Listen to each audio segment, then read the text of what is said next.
What made Reaction Francaise so special was the theoretical and literary contribution of Charles Maurras. Now, Maurras was born in Provence. He was an intellectual who was drawn to the counter-revolutionary tradition in French life.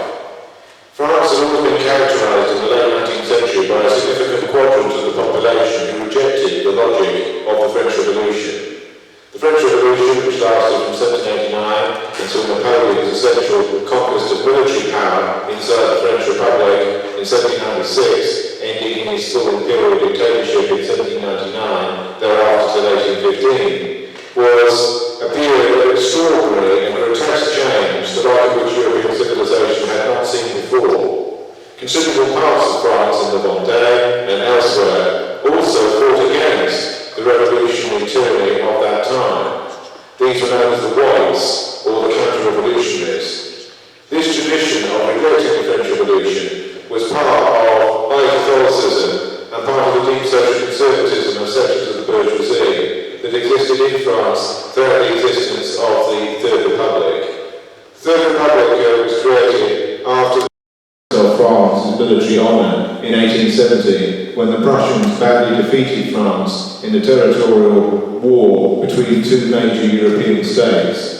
The emergence and unification of Prussia on the disemboweled and disinherited torso of modern France was something the French took very much to heart, particularly as in 1871 there was a communistic rising in Paris known as the Commune, which started for a particular period and which French troops put down in an extremely bloody and savage way with the sponsorship of German arms behind them in the rear. Now, Maurras believed totally in what he called integral nationalism, or in nationalism integral. This is the idea that France came first in all things. Regarded as a quote-unquote Germanophobe for most of his life, Maurras only escaped death after the Second World War during the period of purification, when a large number of politicians, collaborators, Vichyites, revisionists, quasi-revisionists, independently minded right-wing intellectuals, and many people who fought in the police and were involved in some way or other with the Vichy regime were put to death or were handed from the society. The trial that Maurras had at this particular time was truncated and was laughable in terms of French statute then or since. The resistance was very much enamoured of the prospect of guillotining Maurras, seeing him as the spiritual father of Vichy.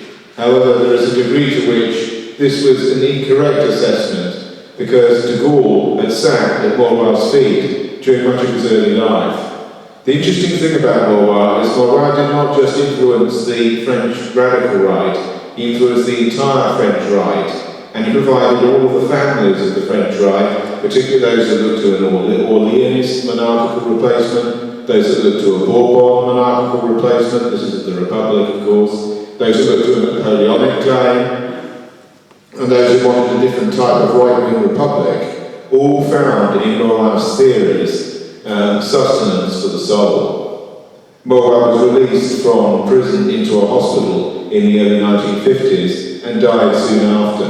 He died in a degree of disgrace, and yet there is also a degree to which that disgrace was not complete, nor did it totally fill the sky.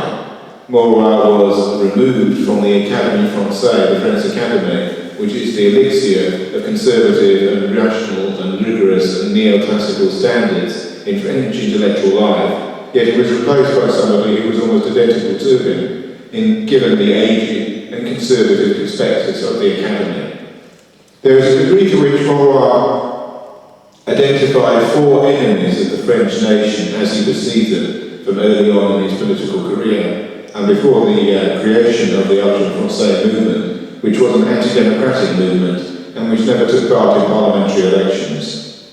Which will come on to the view that politics was primary for Maurras, unlike spirituality and religion, in a moment.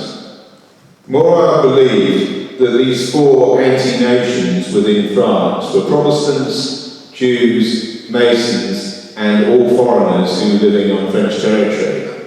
He perceived all of France as essentially sacred and universal in expectancy and energy. He believed that the Third Republic was a rotten bourgeois carapace that needed to be ripped down and replaced by absolutist, legitimist and monarchical tendencies. Unlike the post-war radical right in France, which has made peace with the Republic for reasons of electoral viability, such as the Front National, for example, which never even intimates that it would like to restore the monarchy if it ever got anywhere near power, Maurras and his associates were obsessed with monarchical restoration. This gave their type of rightism a deeply reactionary and deeply counter-revolutionary cast of thought, but it's important to realise that these things were significantly popular in large areas of French national life, large areas of the unassimilated aristocracy, the upper middle class, parts of the upper class, and even parts of residually the middle and lower bourgeoisie retained a suspicion of the legacy of the French Revolution and wished to see the recomposition of France along monarchical lines. These policies even lasted well into the 20th century, even beyond the Second World War. Even into the 1960s, the better part of 5% of the French nation rejected the logic of the French Revolution, which is a quite extraordinary number of people, given the fact that the revolutionary inheritance had lasted so long and had been reimposed upon the country after the revolutions themselves aborted in 1848. Maurras believed that France needed a strong and social Catholicism in order to be viable. This is complicated given his own tendentious hold on religious belief.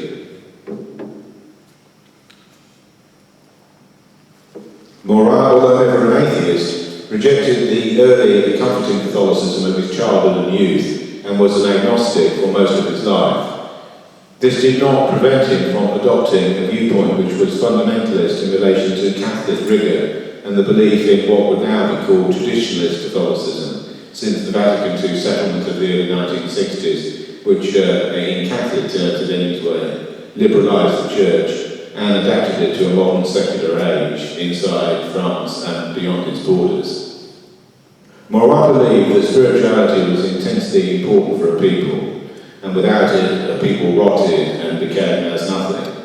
He therefore supported radical religion as a maximising social agenda, whilst not believing in it himself. Indeed, he implicitly distrusted much of the gospel message and found the Old Testament disastrous in its Pharisaical illumination.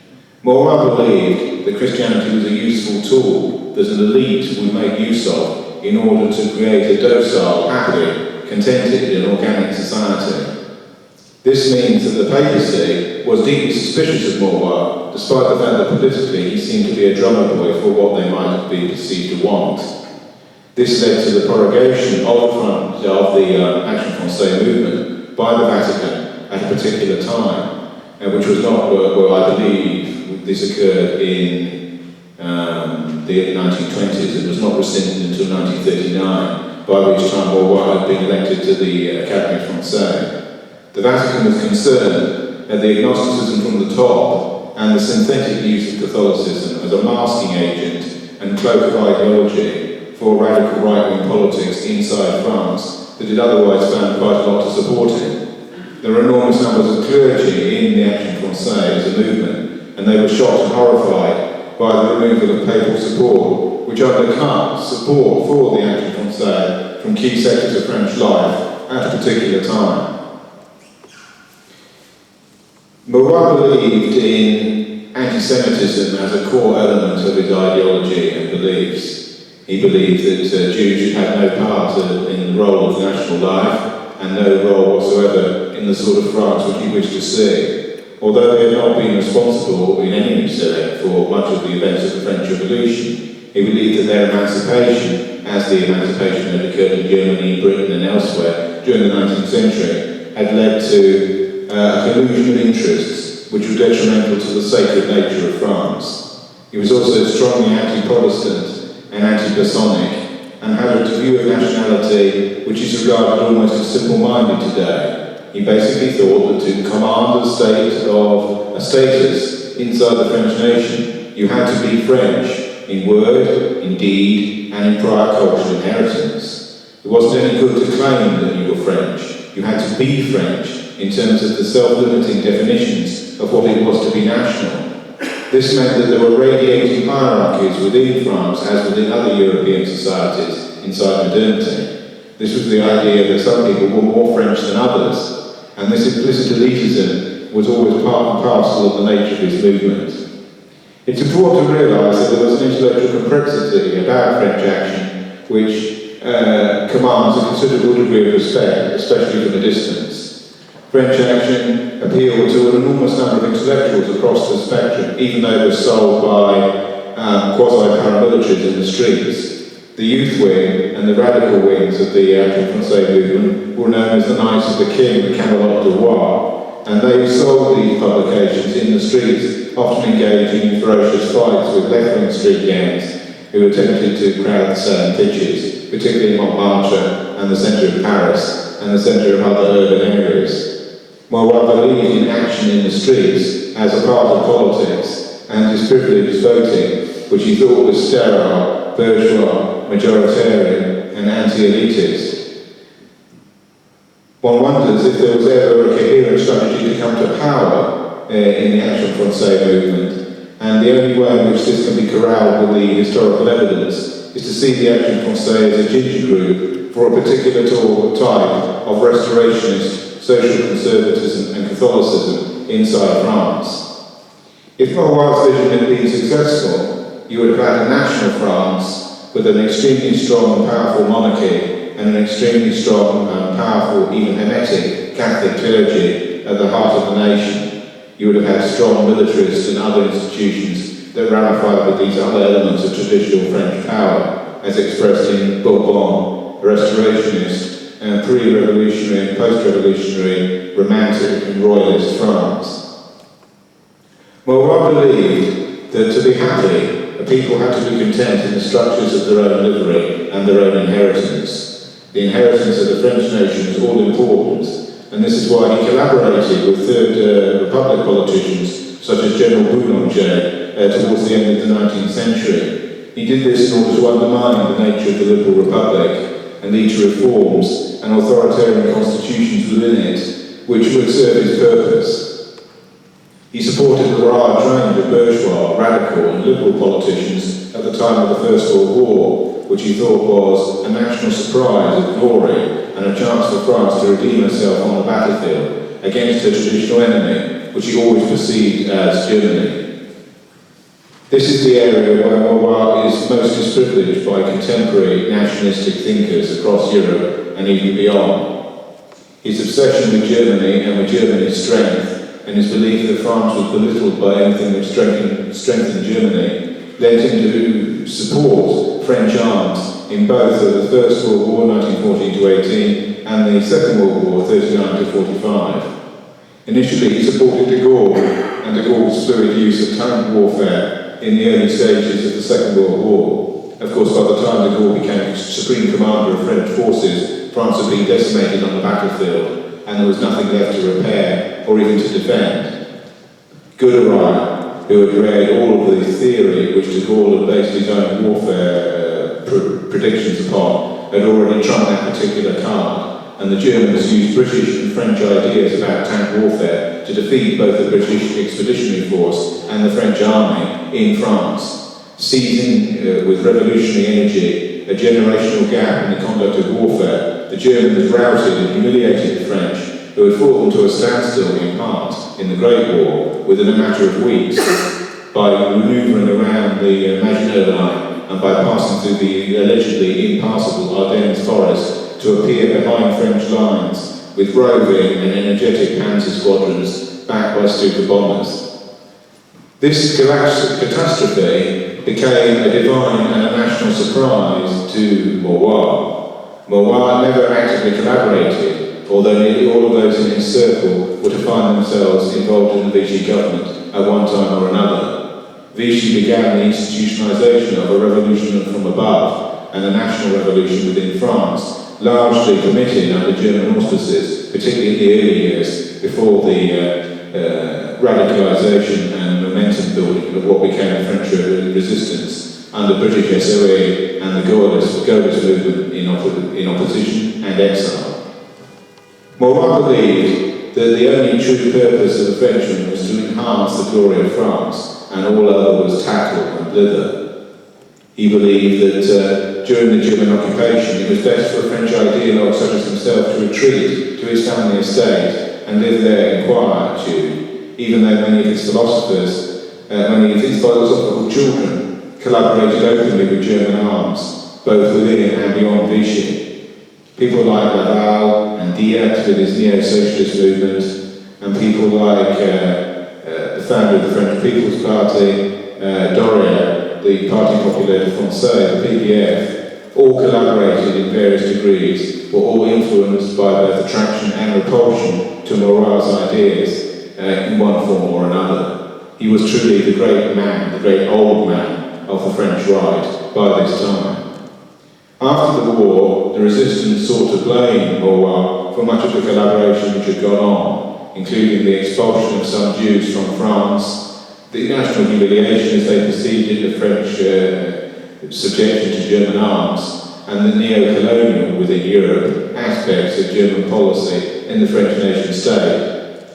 It's true to point out, however, that German rule in France was comparatively liberal and even benign, in comparison to the full-on fury that could be exercised elsewhere in accordance with radical ideologies that had little to do with the calm cultural intensity when Colonel Habetz met Robert Brassilach for coffee and croissants in a bar in Paris during the French occupation. There was intense collaboration between these young former students of Maurras like Brassilach, who edited a fascist magazine called Je suis partout, which means I am everywhere, and cultured Germans such as the Becks, who were part and parcel of the German regime that had been installed over Vichy and to one side of it to allow right-wing Frenchmen to run their own country, albeit under German auspices. The relationship was probably somewhat similar to the relationship that American imperialism has with client states in the Third World, such as Karzai's regime in Afghanistan,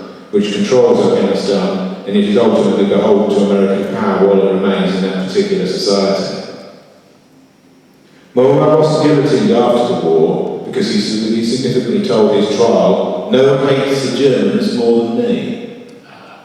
And this is what saved him from the guillotine, because the resistance, although they were dying to guillotine him and would have given their eyes teeth for it, couldn't do so because this gnarled, knotty Frenchman was irreducible on that particular point, so they gave him life imprisonment instead, which is an old man, was effectively a death sentence in and of itself. When it was read out to him in the court, a steaming Maurras leapt to his feet and declared, "It is the revenge of Dreyfus."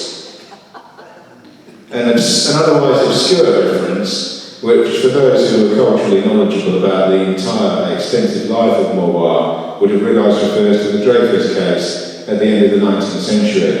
This is again an important disjunction between Maurras and much of the rest of the right. Maurras was not concerned whether Dreyfus was guilty or not of passing secrets, of engaging in espionage, of helping a foreign power, and so on. What he was concerned with is the dishonour done to the French judiciary if he was not found guilty, and done to the French army and national and state society if he was allowed to get away with it. This idea that an individual can be found guilty for collective and socially organic reasons, irrespective of their actual innocence of an offence, one-to-one, and in the customary nature of normal life, is anathema to liberal ideas of the sovereignty of the individual that should be placed in a preeminent position in relation to all social actions. Maurras was a fundamentalist anti-Dreyfusard, and was at the heart of the campaign, spearheaded by elements of the revolutious Catholic Church and post-Boulanger elements in the French Third Republic, to the extent that Dreyfus should be found guilty and executed if possible. For men like Maurras, the actual condemnation of Dreyfus which ensued, and his being sent to Devil's Island in the Caribbean, was a minor punishment in comparison to the ingloriousness of the episode for France and what it told you about the conduct of the French National General Staff at that time. The Dreyfus case divided France between brother and son, between father and children, between man and wife, like no other case that had convulsed the nation in the course of its late 19th century, early 20th century development. It was truly one of those incidents which defined a generation. When Zola wrote J'accuse and accused the French police, army and courts of essentially fixing on an unfortunate man and blaming him for the sins of others and deporting him to the Devil's Island as a result of a false charge, he laid an explosive mound at the bottom of French national life, which meant like Maurras was determined to diffuse. Maurras believed that the English were always perfidious and were always against the divine France, although there are moments when he sought collaboration with English and British figures, but always against the more dreaded big bogey of Germany. It can be seen from a distance that Maurras' nationalism has negative and anti-European features, although its simplicity and its purity about who belongs and who doesn't belong is very clear and is easy to sustain. His views were not particularly racial, beyond the fact that France was the leading light of world civilization and had to be treated as such. It was quite clear what he meant by who was and who was not a French man or a French woman in the era in which he lived. You inherited genealogically what you were from the generations that had lived in society prior to you, and you were a Catholic, and you were, to all intents and purposes, a reasonably pious one, and you yearned for the return of the monarchy in France as against the secular republican institutions which replaced the monarchical structures of the Bourbon era after the Revolution, and again after the Restoration, which followed on from the Revolution. And you were not Protestant, and you were not a Mason, and you were not a Jew, and you were not a foreigner, and you were not a foreign admixture, namely of non-national French admixture. These things are quite clear and quite capacious in their reasonableness. There is a degree to which Maurras' intense nationalism has fueled an enormous amount of the radical right that exists in the south of Europe and the southeast of Europe, and further in Central and Latin America, where its ideas have been taken to heart by many Dominican, Costa Rican, Brazilian and Argentinian nationalist writers, thinkers and academics. His thinking is also most crucial to the development of Catholic societies, and of course has little social interplay with the Anglo-Saxon world. Maurras seems to have little to say to Anglo-Saxony, but much to say to the integral nature of the nation, which is always the divine and unyielding France. Where did Maurras get his opinions from? A strong bourgeois background and an affiliation with the French provinces led to an identification with the rural ideal of France as a place touched by the glory of God, even a deity that he didn't subscribe to for much of his active life. Maurras believed that France had a unique destiny amongst all of the nations on earth, not to bring people together, not to civilize people, and not to be loyal to Swiss institutional ideas, as he dismissed the ideas of Rousseau, who was Swiss and strongly influenced by Calvinist and Protestant thinking, which he blamed for the French Revolution. Rousseau once declared, in the first line of the social contract, that in the prisons of the future, men will have liberty, libertas, stamped upon their chains. This is a uniquely Protestant idea, whereby even the social organs of correction are there to free the individual from bondage. It's a notable incident that in Louisiana, in the southern states of the United States, the steel batons that American police use for riot control have liberty enshrined upon the baton. This means that if the head of a riot is physically broken by a riot policeman, you are being beaten over the head with freedom. You are being beaten into freedom. And this uniquely sort of sadomasochistic and ultra-Protestant view, whereby you are being punished in freedom, for freedom, by freedom, is uniquely American take upon the French Revolution. Indeed, handcuffs wielded by many American police forces have freedom written upon them. So as you're handcuffed and beaten, you are in receipt of both liberty and freedom. And these are very important ideas which come from the French Revolution. When you stand before a French court, you have to prove your innocence. As everybody knows, the British idea, which transcends the Atlantic and is visible in the jurisprudence of the United States, is that you are innocent before the bar of the court, and you have various barristers there to defend your right. In France, the opposite is true, in accordance with revolutionary jurisprudence. The state knows best. The state has devolved religiosity to itself. The state is the residual legatee of all ideas of liberty and dispassionate justice. You have to prove your innocence to the state, because if the state argues in a prior way for the possibility of your guilt, you must be guilty of something, or why else would the state dare to accuse you? Maurras' ideas come quite close to certain Anglo-Saxon ideas in his rejection of this idea of the martial, republican, and even Protestant French republican state. This means that Maurras seeks help from German and English intellectual critics, even as he's lambasting French intellectual culture for its support of and tolerance of the French Revolution.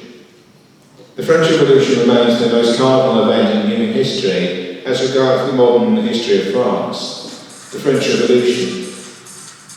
The French Revolution characterised an enormous range of change in European society and in the lifestyle of European man. If you remember, the revolution had quite timid beginnings with the desire for bourgeois reformism and the introduction of politicians like Maurras in 1789. It then morphed into a more legalistic liberal assembly with the Legislative Assembly in 1790 and 1791, which then became a much more revolutionary convention in 1792, 3 and 4. This is the period associated with the terror and the dominion of Maximilien Robespierre.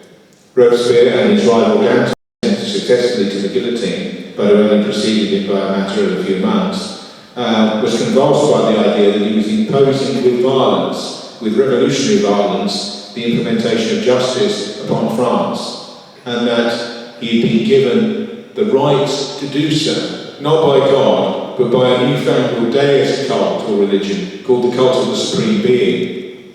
This attempt at the height of the revolution to replace Catholicism with an atheistic cult, whereby reason was worshipped as a goddess, and a naked virgin was placed in the tricolour with the liberty cap on the high altar at Notre Dame by French revolutionary Jacobins, deeply shocked the sensibility of the Catholic France that had never forgiven Paris for its revolutionary images, which were disliked by much of the rest of the society.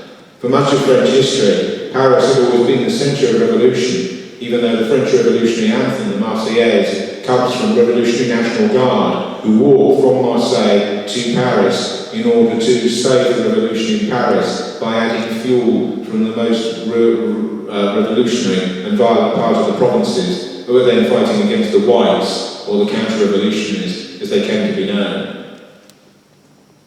Napoleon Bonaparte was an equivocal figure for Maurras. He liked the authoritarianism, he liked the glorification of France, but he also saw the extension of French imperialism under Bonaparte's aegis to be anti-French and to ultimately portend to national dishonour.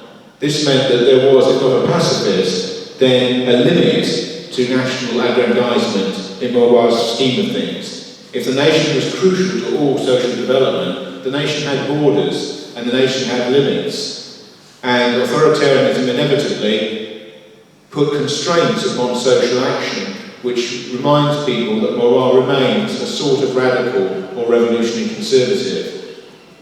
Regarded retrospectively as something of a French fascist, Maurras was never fascistic, although his conservatism contained strongly sublimated elements of fascism and quasi-fascism, and certain beliefs in the corporate state, and certain methodological axes which he would share with movements in Salazar's Portugal, Mussolini's Italy, and Franco's Spain. All of these three regimes were endorsed by Maurras and by the Action Francaise. Hitler's movement in Germany and its successful breakthrough there was in no sense endorsed. Indeed, he supported de Gaulle, and he supported mainstream Third Republican politicians who were anti-Hitler, just as he supported Clemenceau in the First World War because he was anti-Kaiser.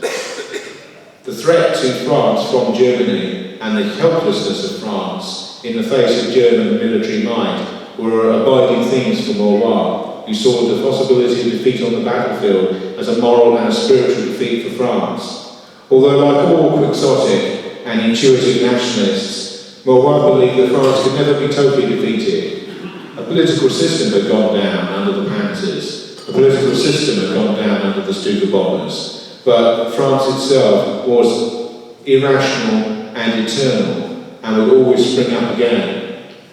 Initially supporting the Gaullist fight against the Germans, he immediately switched to Vichy and national liberation when he saw that much of what he wanted in policy terms could have been instituted under German aegis. The fact that it was under German aegis caused him great psychic pain and wanton disregard.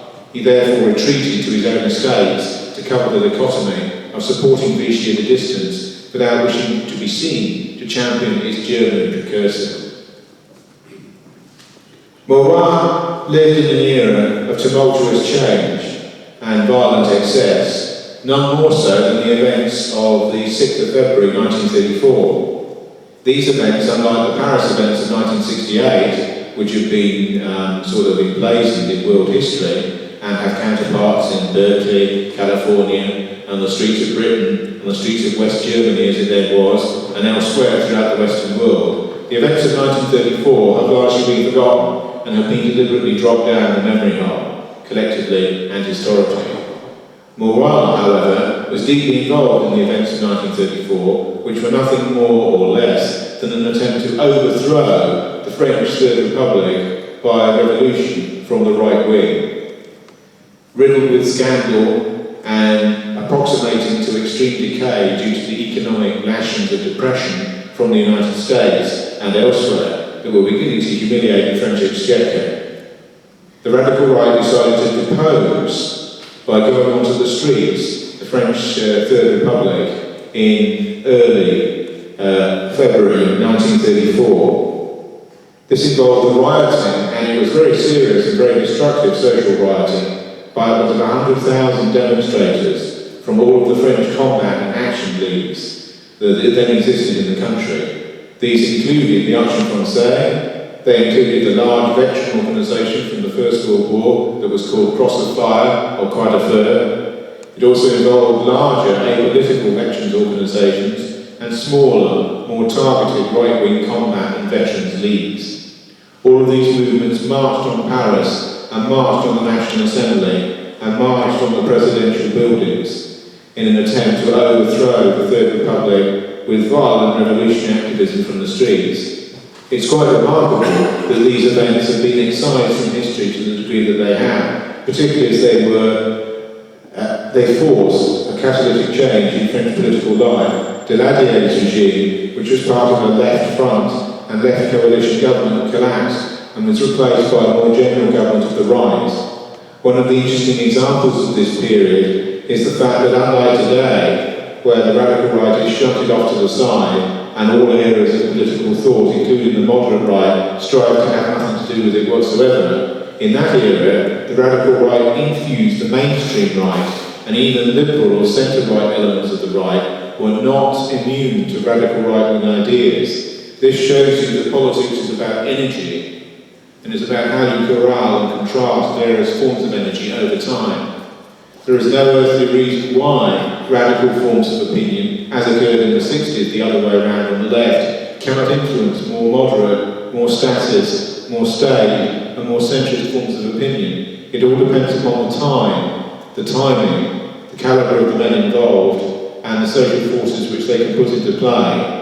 No one knew this better than Maurras, who influenced these structured and highly controlled right-wing mobs, which is what they essentially amounted to, in their assaults on French liberal bourgeois power at this time. 16 died as a result of the rioting and over 2,000 were injured, which is a large number of injuries to be sustained in endless fighting with French riot police and French police who turned out en masse to defend the Third Republic. communists and socialists and trade unionists of the left also mobilised with large counter-demonstrations, very much akin to events which occurred in Dublin at not too distant a period, when there was a disconcerted attempt by the Civic Guard movement of Eamon O'Duffy to overthrow the post-IRA Fianna Fáil movement, which then dominated the Irish Republic.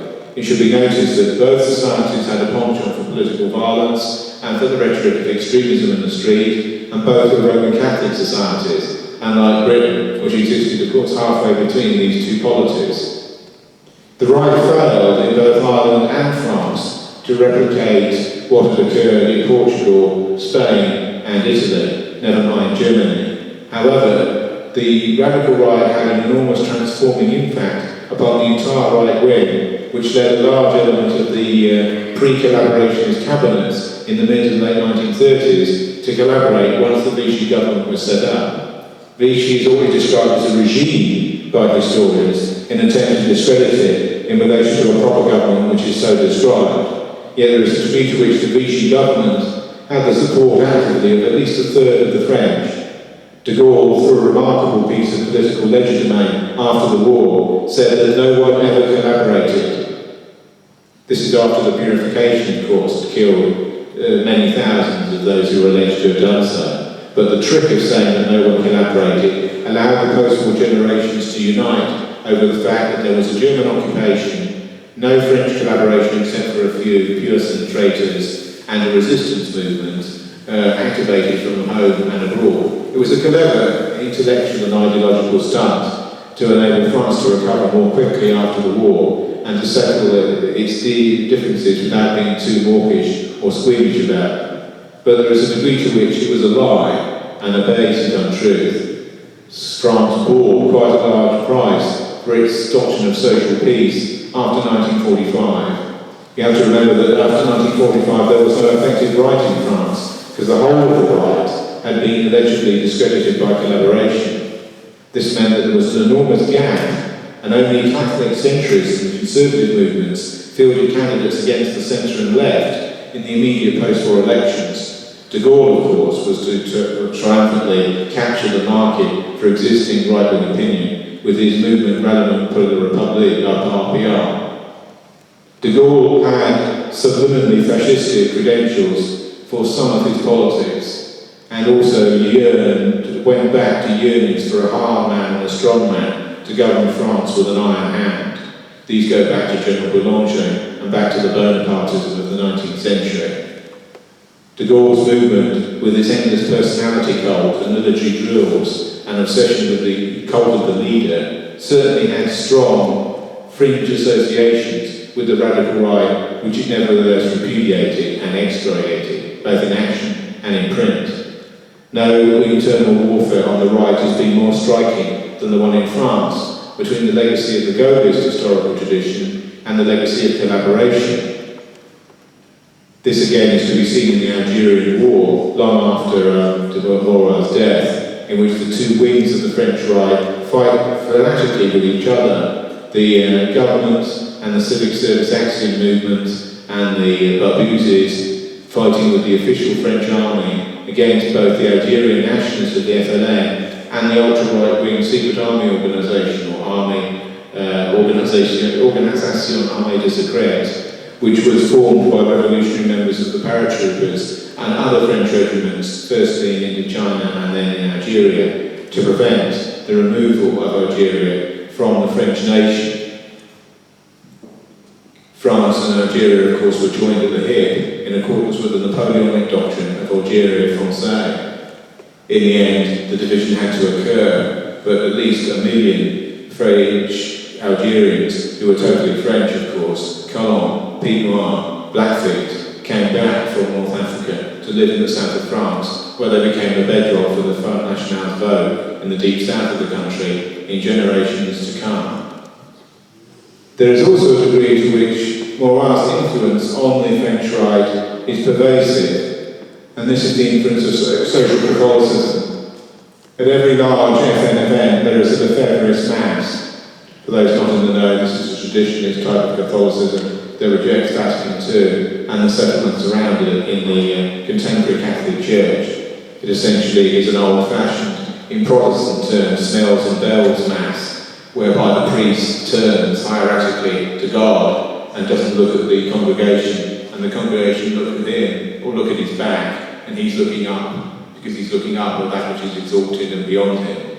This type of social Catholicism, which exists in the FN on a take it or leave it basis, because if you don't agree with it, you don't have to go along with it, is part and parcel of their appeal to all of those national constituencies which were not buried in 1945, and were not buried in 1799, and were not buried in 1815, but have continued to exist as a vital part of the French nation and of the French national whole.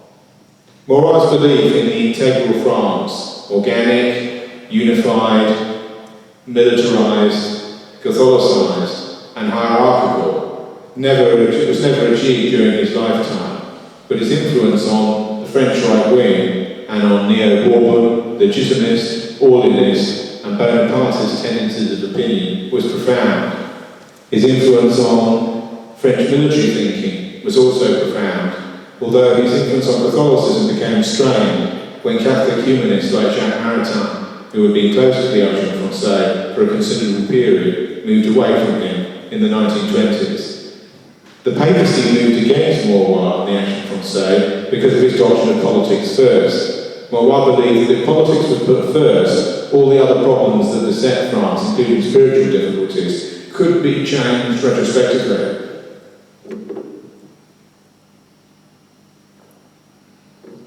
However, there was a degree to which this put the cart partly before the horse. By being a self-declared agnostic and by being relatively open about this fact, he played into the hands of certain radical and traditionalist Catholic critics who didn't like a mass movement that used Catholicism synthetically to cover over political differences of opinion inside France.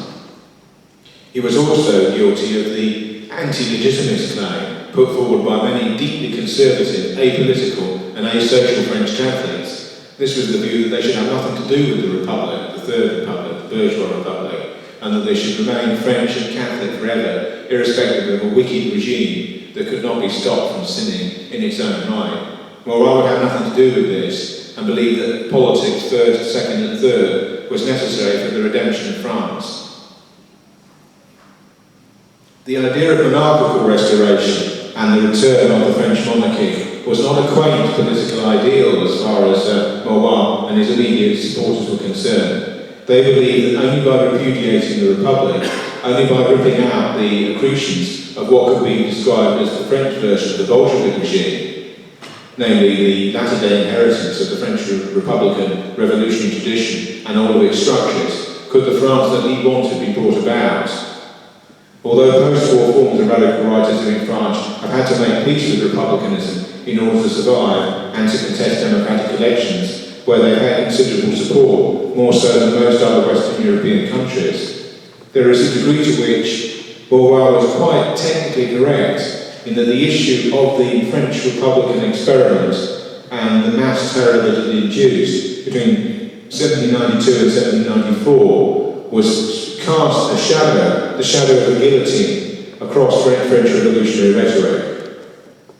Most of the great right-wing figures, such as Abel Bernard, look back through Maurras to the great ultramontane figure of Joseph de Maistre. Joseph de Maistre, who wrote in the late 19th century and earlier, is responsible for the doctrine of papal infallibility up to a point, at least in terms of its theoretical marker, when it was introduced quite late in the day, in 1870, in relation to extra-Catholic and intra-Catholic disputes. Maurras was determined to see Catholicism revived within France and put at the heart of the French nation, and he did residually return to the Catholicism of his childhood near to his own deathbed. Whether this was just an insurance policy or was a genuine conversion to the faith with which he'd always lingered is open to his biographers to contest. Maurras was a peppery individual with a sort of monarchical moustache and trimmed beard. He was splenetic and outrageous in debate and commentary. He called for the assassination of many public figures, from the editorial mouthpiece of his magazine, for which he was given many suspended sentences, when a French politician argued that all of the right-wing combat leagues should be disarmed in France because he saw the danger of the events of 1934. Maurras called for his assassination in print, which is the calling for the execution of a government minister. He was jailed for 8 months for this transgression. Maurras was never afraid to speak his mind about any of the problems that beset France, from the Dreyfus case through to the conduct of the French armies in the First World War, to the conduct of the reparation at the Treaty of Versailles. He also wanted France to impose more rigorous and more judgmental and more harsh and caustic sanctions on Germany, long considered by most Western historians to be a disastrous manoeuvre. But there is nothing in relation to what it is to be French beyond which Charles Maurras would not go. Maurras saw himself as the quiet leader of a counter-revolutionary force in French life that would lead to the institution of an integral nation and an integral nationality, above sectional interest and above party interest, which he always despised. The interesting thing about his former Frenchness is that everyone can have a role in it. All of the minorities which he affected to despise as foreigners, métis, could actually always have a role within France. It's just their role would be lesser, proportionate on who and what they are in relation to the role of the French. Ultimately, his vision was conservative. If you were more French than somebody else, you had more of a say and more of a role. If you were Catholic rather than Protestant or Jewish or Masonic, you had more of a role in France. It was not to say that the others would have no role, but they would have a severely and restricted and reduced role in relation to those that would supervene over the goddess. The goddess was one of his private terms for France and for the French nation, which is always perceived as a feminine creation and identity by all of its proponents and detractors. Charles Maurras is such a French figure that he is largely ignored in the Anglophone and Anglo-Saxon world because he is seen to have little to teach to the rival Protestant, national and imperial trajectories of these societies. This is largely true. Maurras has to be seen and judged in French terms and in French terms alone. Although he never succeeded in the most radical of his aims, part of the regime which existed under Vichy can be seen as the endorsement of many of his ideas. Although the resistance grew to a pitch and the Allied invasion pulled back upon Vichy and led to the end of collaboration, the irony of Maurras' tradition and career is that the sort of France he wanted was brought about under the arms and vigilance of the nation he hated more than any other, namely the Germans. This is part of the irony of history, which would not be forgotten on somebody as literary and carefully minded as Charles Maurras. One of the things that's most striking about Maurras is that Action Francaise was read intellectually right across the spectrum. A young homosexual Jewish author called Marcel Proust, who was later to write one of the most famous books in French literature called Remembrance of Things Past, used to literally run every Friday down to the Camelot de Bois paramilitaries who sold Action Francaise on the streets in order to buy a copy of Action Francaise. And when he was asked by certain dumbfounded bohemians of his acquaintance why he did this, he said he did it because it was the most interesting paper in France. And this is something which is key to an understanding of people like Maurras and the radical right cultural tradition that they represented. They were admired by all sorts of people who didn't share their opinions at all, and that was part of the elixir of their power and their cultural influence. This is why he was elected to the French Academy, the most august, renowned-like and antiquated of French cultural institutions. So I think that it's forced upon us, as a largely non-French people, to look back upon this traditionalist philosopher of the French radical right with a degree of quiet appraisal. Maurras was a figure who can be admired as somebody who's fought for his own country to the last element of his own breath. he was also somebody whose own cultural dynamics were complicated and ingenious. To give one closing example, the Greek play Antigone deals with the prospect of the punishment of a woman by Creon because she wishes to honour the death sacrifice of her brother. This becomes a conflict between the state and those that would seek to supplant the state's momentary laws by laws which are regarded as matriarchal or affirmative of the Chthonian or the fundamental in human life. Most, as George Seiler once commented in an essay in a book called The Different Varieties of Antigone, most critics of the left have always supported her against Creon, and most socially right-wing commentators like T.S. Eliot have always supported Creon against Antigone. And yet Maurras supported Antigone against Creon because she wished to bury her brother for reasons which were ancestral and Chthonian and came up from under the ground and were primeval and were blood-related and therefore were more important and more profound than the laws that men would put together with pieces of parchment and bits of writing on paper. Charles Maurras, hero of France, national collaborator of excellence, we salute you over this time. We remember your contribution to the fiefdom of a rival nationality. Charles Maurras, thank you very much.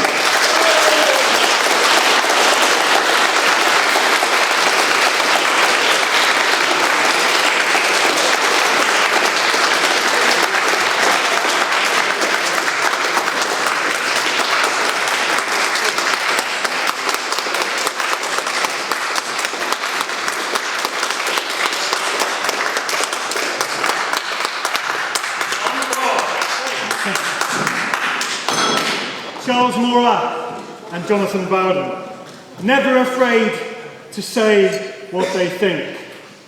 So don't be afraid. Never give up. Never give in.